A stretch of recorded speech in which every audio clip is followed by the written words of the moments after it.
অত্যন্ত নিম্ন রুচির ভাষায় জাত নিয়ে আমাদের রাজ্যের মাননীয় বিরোধী দল নেতা শ্রদ্ধেয় জিতেন চৌধুরী মহোদয়কে কটাক্ষ করেন, তিনি আক্রমণ করেন। আমরা 4টি ছাত্র যুব সংগঠন এসএফআই, টিএসইউ, ডিওয়াইএফআই এবং টিআইএফ রতনলাল নাথের এই ধরনের নিম্ন রুচির অশোভনীয় এবং অসাংবিধানিক শব্দ উচ্চারণ করে পবিত্র বিধানসভায় যেভাবে আক্রমণ করেছেন তার তীব্র নিন্দা, ধিক্কার, ঘৃণা জানাচ্ছি। আমরা মনে করি এটা হচ্ছে বিজেপির সাম্প্রদায়িক যে এজেন্ডার মধ্য দিয়ে সমাজে প্রতিদিন বিজেপি এবং আরএসএস গোটা সমাজটাকে বিষিয়ে তুলছে, যে বিষ ছড়িয়ে দিচ্ছেন গোটা সমাজের মধ্যে, যে বিভেদের রাজনীতিকে চূড়ান্ত জায়গায় নিয়ে যাওয়ার চেষ্টা করছেন প্রতিদিন, তারই বহিঃপ্রকাশ করেছেন জাত নিয়ে কটাক্ষ করে রতনলাল নাথ বিধানসভার অধিবেশনের মধ্যে। আমরা এর নিন্দার পাশাপাশি গোটা রাজ্যের সমস্ত অংশের মানুষের কাছে, শান্তিপ্রিয় সম্প্রীতির বন্ধনে যারা অটুট থাকতে চান, তাদের সবার কাছে আহ্বান জানাচ্ছি যে এই ধরনের বিধানসভার ভিতরে দাঁড়িয়ে এই ধরনের যে আক্রমণ করেছেন তার প্রতিবাদে সমস্ত অংশের মানুষ এগিয়ে আসুন। আমরা তার সঙ্গে এটা লক্ষ্য করেছি, জাত নিয়ে যখন বিরোধী দলনেতা জিতেন চৌধুরীকে আক্রমণ করেন, ঠিক ওই সময় বিধানসভা অধিবেশন চলাকালীন বিধানসভার ভিতরে তিপ্রামতা এবং আইপিএফটির বিধায়করা এবং একজন উপজাতি মন্ত্রী, একজন অর্ধমন্ত্রী সহ সবাই চুপ করে বিধানসভার এই অধিবেশনে বসেছিলেন এবং কেউ কেউ হাসি মুখে জাত নিয়ে আক্রমণকে, রতননাথের আক্রমণকে টেবিল চাপড়ে সমর্থন করেছেন। আমরা মনে করি এর মধ্য দিয়ে প্রমাণ হয়েছে যে আসলে তিপ্রামতা, বিজেপি এবং আইপিএফটি যারা করছেন তারা শুধুমাত্র মেকি উপজাতি দরদি সেজে মানুষকে বিভ্রান্ত করা বাদে আর কোনো কিছু করছেন না। কালকে এই ধরনের ভয়ঙ্কর অশুভনীয় আক্রমণের পরও আজকের দিন পর্যন্ত, এখন পর্যন্ত একটা শব্দ ব্যবহার করেননি। ফলে উপজাতি অংশের মানুষ যারা এখন বিভ্রান্ত হয়ে আছেন, আমরা তাদের কাছে অনুরোধ করব যে এর মধ্য দিয়ে প্রমাণ হয়েছে যে আসলে রাজনৈতিক ফায়দা নেওয়ার জন্য আমাদের রাজ্যের ক্ষমতার লোভে আঁকড়ে থাকার জন্য মানুষকে বিভ্রান্ত করে উপজাতি মেকি দরদি সেজে আছেন। আসলে তারা কেউ উপজাতি দরদি না, সবাই হচ্ছেন ক্ষমতা লোভী এবং ক্ষমতার লোভে এই কাজটা, এই গতকালকের এই শব্দকে তারা সমর্থন করেছেন। তার পাশাপাশি আমরা যেটা দেখছি যে শুধুমাত্র জাত নিয়ে আক্রমণের মতন এই ভয়ঙ্কর এবং অসাংবিধানিক আক্রমণ না, শুধুমাত্র আমরা দেখছি যে গতকালকে সমাজদ্রোহীদের ভাষায় রতনলাল নাথ বিরোধী বেঞ্চের যারা বিধায়করা আছেন, বিশেষ করে বামফ্রন্টের বিধায়কদের তিনি আক্রমণ করছেন। এবং আমরা মনে করি রতনলাল মানে চূড়ান্ত সমাজদ্রোহীর ভাষায় যে আক্রমণ করেছেন, এই আক্রমণ বিধানসভার ভেতরে তিনি করেছেন বিধানসভার বাইরে থাকা সমাজদ্রোহীদের উৎসাহিত করার জন্য। এবং আমরা দেখছি প্রায়ই এই ধরনের শব্দ ব্যবহার করে যখন বিধানসভার ভিতরে আক্রমণ করেন, সমাজদ্রোহীদের ভাষায় যখন মন্ত্রী, বিরোধী দলনেতা, বিরোধী বিধায়কদের আক্রমণ করেন, সেখান থেকে উৎসাহিত হচ্ছেন আমাদের বিধানসভার বাইরে থাকা অসংখ্য বিজেপি দলে থাকা সমাজদ্রোহীরা। এবং এই সমাজদ্রোহীরা সেখান থেকে উৎসাহিত হয়ে আমরা দেখছি রাস্তার মধ্যে, রাজপথে, প্রকাশ্যে গণতান্ত্রিক অধিকার আদায়ের মিছিলে, শান্তিপ্রিয় মিছিলের মধ্যে সমাজদ্রোহী আক্রমণ করছেন। সিপিআইএমের নেতা কর্মী, বামফ্রন্টের নেতা কর্মীদের রক্তাক্ত করছেন প্রকাশ্য দিনের বেলা, এবং পুলিশ সেখানে কোনো ভূমিকা গ্রহণ করছেন না। ফলে বিধানসভার ভেতর থেকে ঠিক করে দেওয়া হচ্ছে, সমাজদ্রোহীদের উৎসাহিত করছেন এবং পুলিশ সেখানে নীরব থাকছে। আমরা মনে করি এই যে ভাষাগুলো ব্যবহার করছেন, জাত নিয়ে কটাক্ষ করা, যে নিম্ন রুচির পরিচয় দিচ্ছেন, সমাজদ্রোহীদের যেভাবে উৎসাহ দিচ্ছেন, তাতে করে গোটা রাজ্য শেষ হয়ে যাচ্ছে। আমরা দেখছি এই মন্ত্রীরা, শাসক দলের এমএলএরা, কেউ আমাদের যে বেকারদের কাজ নেই, স্কুলে শিক্ষক নেই, ছাত্ররা পড়াশোনা করতে পারছেন না, কলেজের মধ্যে শিক্ষক নেই, সেখানে রেজাল্ট বছর পর বছর খারাপ হচ্ছে, রেজাল্ট দিলে হাজার হাজার ছেলে মেয়ে ফেল করছেন, ফেল করা ছাত্র রাস্তায় বসছেন, রাস্তায় বসার পর তাদের পাশ করে দিচ্ছেন পড়াশোনা না করিয়ে। এই কাজগুলো সংগঠিত হচ্ছেন, এইগুলো নিয়ে কথা নেই। দুর্নীতি চরম আকার ধারণ করেছেন। বিজেপির নেতৃত্বে আমাদের রাজ্যে দুর্নীতি একটা প্রাতিষ্ঠানিক রূপ পেয়েছেন। দুর্নীতি নিয়ে একটা শব্দ নেই। নেশায় গোটা রাজ্যটা ডুবে গেছে, ডুবিয়ে দেওয়া হয়েছে শাসক দল এবং বিজেপি সরকারের নেতৃত্বে। গোটা রাজ্য নেশার উপর ভাসছে। আমরা দেখছিলাম তার বিরুদ্ধে কি ব্যবস্থা গ্রহণ করা উচিত তা নিয়ে কথা নেই, বরং যখন কর্মসংস্থানের ইস্যুতে, নেশার বিরুদ্ধে, পাচারের বিরুদ্ধে যখন বিরোধী দলের বিধায়করা, বিরোধী দলনেতা যখন এর বিরুদ্ধে কথা বলেন, দুর্নীতির ইস্যুতে যখন চেপে ধরার চেষ্টা করছেন বিরোধী দলনেতা, ঠিক তখনই আক্রমণাত্মক হয়ে জাত নিয়ে কটাক্ষ করছেন। ফলে দুর্নীতির বিরুদ্ধে কথা বলা যাবে না বিধানসভায়, কর্মসংস্থান নিয়ে কথা বলা যাবে না, নেশার বিরুদ্ধে কথা বলা যাবে না, বললেই মেলার মাঠে ঢুকিয়ে দেওয়া হবে সমাজদ্রোহীর ভাষায় আক্রমণ, জাত নিয়ে কটাক্ষ করছেন। আমরা এই ধরনের পবিত্র বিধানসভায় মানুষের স্বার্থে কথা না বলে সমাজদ্রোহীদের উৎসাহিত করা, বিভেদকে উৎসাহিত করা, সাম্প্রদায়িকতাকে উৎসাহিত করার যে নীতি শাসক বিজেপি গ্রহণ করেছেন, আমরা তার নিন্দা জানাচ্ছি এবং এর প্রতিবাদে গোটা রাজ্যের সমস্ত অংশের মানুষকে রাস্তায় নেমে প্রতিবাদ করারও আমরা আহ্বান জানাচ্ছি।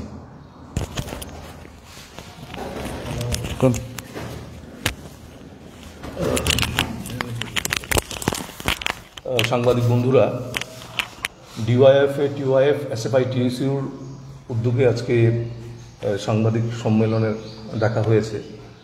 কমরেড নবরুণ দে, ডিওয়াইএফআই রাজ্য সম্পাদক, আপনাদের কাছে বলেছেন।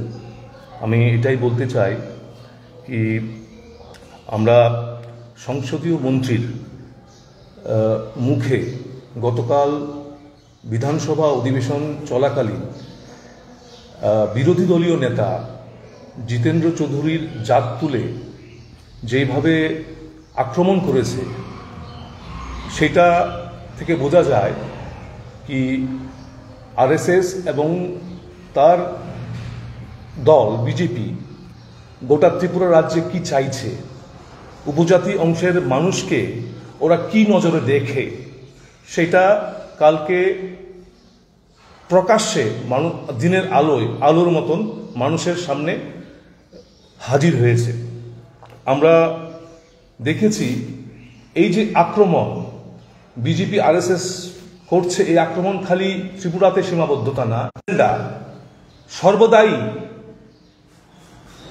এসটি, এসসি, ওবিসি বিরোধী।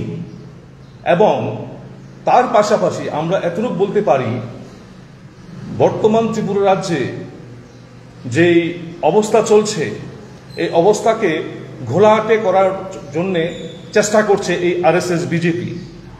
যেই দল বিজেপির শরিক হয়ে বিধানসভায় আছে, যারা পয়লা জাতি উলো পার্টির কথা বলে মানুষের কাছে গ্রহণযোগ্যতা অর্জন করেছিল এবং তিপ্রাসা বলে নিজেকে পরিচয় দেয়, তার দলের লোক ওই বিধানসভায় ছিলেন।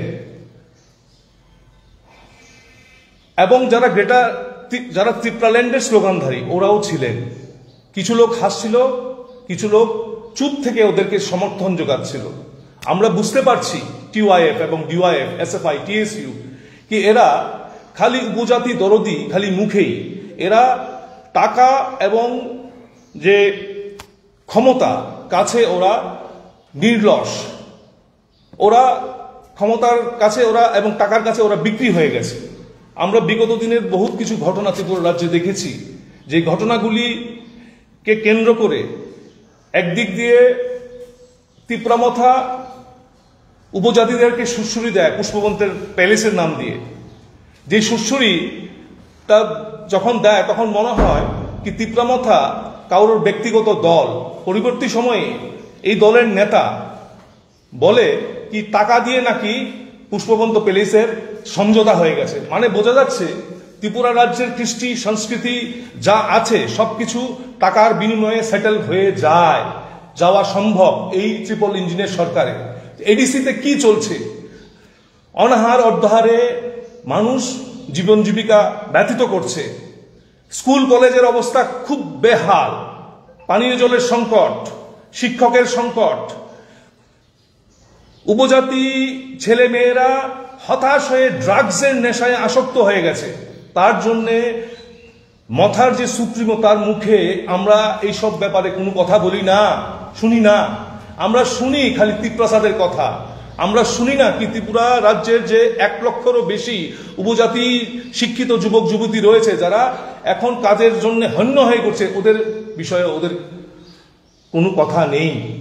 তা আমরা এই যে বর্তমান পরিস্থিতি ত্রিপুরা রাজ্যে চলছে, একটা উস্কানি পরিবেশ চলছে, স্বয়ং বিধানসভার ভিতর থেকে শুরু করে বাইরে আক্রমণের পরিবেশ চলছে, এই থেকে বেরিয়ে আসার জন্যে সকল গণতন্ত্রপ্রিয় ধর্মনিরপেক্ষ আপামর জনগণকে আমরা আহ্বান করছি, আপনারা টিওয়াইএফ ডিওয়াইএফ কে সমর্থন যোগান। আমরা এই সবের বিরুদ্ধে আগামী দিন আরো বৃহত্তর আন্দোলন সংগঠিত করতে যাচ্ছি। এই কিছু কথা বলে আমার বক্তব্য শেষ করব। এখানে আমাদের দুইজন নেতৃত্ব বিস্তৃতভাবে বলেছেন কেন আমরা আজকে সাংবাদিক সম্মেলন করছি। রতননাথ বর্তমান বিধানসভার সিনিয়র এমএলএদের মধ্যে একজন, দীর্ঘদিন ধরে উনি বিধানসভায় আছেন। উনি যে বক্তব্যটা রাখলেন এটা স্লিপ অফ টাং বলে ধরে নেওয়া যায় না। ওনার অন্তরের যে বিষ এই রাজ্যের উপজাতি অংশের মানুষের বিরুদ্ধে, সেটাকে উনি প্রকাশ করেছেন। জিতেন্দ্র চৌধুরী শুধুমাত্র উপজাতি অংশের নেতা নন, উনি এই রাজ্যের সাধারণ মানুষের নেতা। লড়াই আন্দোলনের মধ্য দিয়ে মানুষের মধ্যে কাজ করে করে উনি আজকে রাজ্যের বিরোধী দলনেতার দায়িত্ব পালন করছেন, রাজ্যের মন্ত্রিসভায় দায়িত্ব পালন করেছেন, সাংসদ হিসেবে দায়িত্ব পালন করেছেন। রতননাথ নিজের অন্তরের বিষ মেটানোর জন্য এই ধরনের কুৎসিত আক্রমণ করেছেন, যা চরম নিন্দনীয়। বিধানসভায় মুখ্যমন্ত্রী ছিলেন, উনি লিডার অব দ্য হাউস, ওনার উচিত ছিল সেই সময় দাঁড়িয়ে রতননাথকে থামানো, ধমক দেওয়া, কিন্তু উনিও চুপ থেকে তাকে সমর্থন করেছেন। ট্রেজারি ব্রাঞ্চে যারা ছিল তারা কেউ হাসি ঠাট্টায় মেতেছিল, যারা তথাকথিত এই রাজ্যে ট্রাইবেল দরদের কথা বলেন সেই দলগুলি থেকে নির্বাচিত এমএলএরাও চুপ করেছিলেন। এতে প্রমাণ হয় আসলে এই রাজ্যের ট্রাইবেল অংশের মানুষকে, তফসিলি অংশের মানুষকে বোকা বানানোর জন্যই আরএসএস এর এজেন্ডা অনুযায়ী বিজেপির একেবারে হাতের পুতুল হিসেবে জানাই, প্রতিবাদ জানাই, এবং আগামী দিনে এই নিয়ে আমরা রাজপথে সোচ্চার হব। আমাদের নেতৃত্বরা ইতিমধ্যে বলেছেন আমরা সারা রাজ্য জুড়ে কর্মসূচি নেওয়ার জন্য উদ্যোগ নেব। বরংগড়া জিতেন চৌধুরী বিনি জাতনে তুই যে কক সামনে কিন্তু রতনলাল নাথ পাওই থাঙ্কানা মোহনপুর যে থাইনিব চংবারে অঙে ইলেকশন কপ্লাই অঙ মোহনপুর বিনি কনস্টিটিউন্সিও ন গোবাং মাবহাই ত্রিপুরা সারক দङ বুনো ভোট রুইয়া হাঙ্কে ব এমএলএ অঙই মাইয়া তো দীর্ঘ বছর এই মোহনপুরনি ত্রিপুরা সারংনি থানে আনি তিনি কুইশেন নরক রতনলাল নাথ না আসুক বছর উমি ভোট রুগই বুনো যে নরা এমএলএ নামখা তাবো মন্ত্রী নামই তংখা তিনি জিতেন চৌধুরী ন বিনি জাত ন তুই শুধু জিতেন চৌধুরী ত্রিপ্রাসা সিমিয়া ওভারঅল কাইসে ইন্ডিয়ানি आदिवासी राष्ट्रीय अधिकार मंच निबो कायसा लीडर बो लीड खाय दङ ओ जागा बयनो तिनि बिनि जातनो तुइ कक सामाने आबो कायसा सिनि त्रिपुरा सारंनि बागै सिमिया पुरा इंडियानि बो कन्स्टिट्यूशन नि विरुद्ध कक साका सो आं कयनाय मोहनपुरनि जे त्रिपुरा सार रतनलाल नाथनो भोट रुगै कप्लाय खालायनाय र नर वानसुकदि नेक्स्ट टाइम रतनलाल नाथनो भोट रुनानि सिगां एकबार वानसुक जे नरक बो बरन नरक भोट रुगै कप्लाय खालायका आरो आबनि से दुर्भाग्येर बिषय दुःखनि बिषय अंखा त्रिपुरा लैंडनि कक सागै त्रिपुरा सारंनि कक सागै बरमुरागा हाथाय कतर कक साइ जोंना एकमात्र त्रिपुरा सा दरदि एमएलए अंखा मंत्री अंखा नसुं बीजेपी न नाइसिल हुने नरक तिनि तेसा खाटी त्रिपुरा सा दरदिनि मुं रुगै पहिला जाति अला पार्टीनि रुगै नरक तिनि सरकार थांखा एमएलए अंखा मिनिस्टार पाइका किन्तु नरक तिनि जितेन चौधुरी जे समय बिनि जात नीति कक्साओ खरकसा त मुनैसे दङ तै खरकसा बाकिरक नाइ सिरिं दङ इनके त्रिपुरा सारंना साबा हामजा तिनि कुबै मांफ्ले अङै थाङा रोमान स्क्रिप्टनि मुं रुगै नरक स्ट्राइक खालायखा एग्जामनि ककब्रक एग्जामनि दिन नरक स्ट्राइक खालायखा तारपरे नरक एम्बुलेंस रंना कासुखा তেইশে নরক মানিক সাহাবাই মালাই লাইयै হরনি হরন তামংখা স্ট্রাইক অংলিয়া তামনি রিজন তামহনি শাখা जों মিডিয়া বসকাং যত কক সাইমিয়া পুষ্পবন্ত প্যালেসনি কক শাখা 258 করোল বাইসে পাইক পাইखा जों रां मानखा आबोनि बायसे जों आबोनि प्रटेस्ट खालायदों आंद्र के जों नायनानै नायो जेसिनि तिप्रा सारंनो जे ब्लैकमेल इमोशनल ब्लैकमेल जे थुङि दङ जे बीजेपी जे पुइलानि सिमी जे बीजेपी रामपद जमातिया हाय लिडार रक जे सामानि बीजेपी सरकार फाइके ख्रिस्टान रकनि एसटी सार्टिफिकेट बात खालायनाय जे बीजेपी संविधान विरोधी डॉक्टर बी आर आम्बेडकर नि एगेंस्ट कक सानाय ओ बीजेपी रकनो तिनि तेवैसे तिप्रा सारंनि विरुद्धे कक साका आर ओ बीजेपी बायनो तिनि तिप्रा मथा ताई आईपीएफटी रक सरकार खालायतो जुति तिप्रा मथा आर आईपीएफटी जुति कुबि कुबिनो तिप्रा सानि दरदि अंखे बरंनि जेते एमएलए तंनाय ओ बीजेपी बे सरकारनि नखरतो बरक जोंबो नायनाय কয়দিন রুমই ও আইপিএফটি তাই ত্রিপুরা মথা আবনো তুই সিরিং সিরিং তংলাই जों আবনো তুই সিরিং সিরিং তংলা জিতেন চৌধুরী শুধুমাত্র ত্রিপুরা সাইয়া ও ত্রিপুরানি নেতা ওভারঅল যিনি ভারতবর্ষের আদিবাসী রাষ্ট্রীয় অধিকার মঞ্চনি নেতা जों আবনি বিরুদ্ধে DYF TYF SFI TSU financial जों তাই বখরাং পতরখে দিছানায়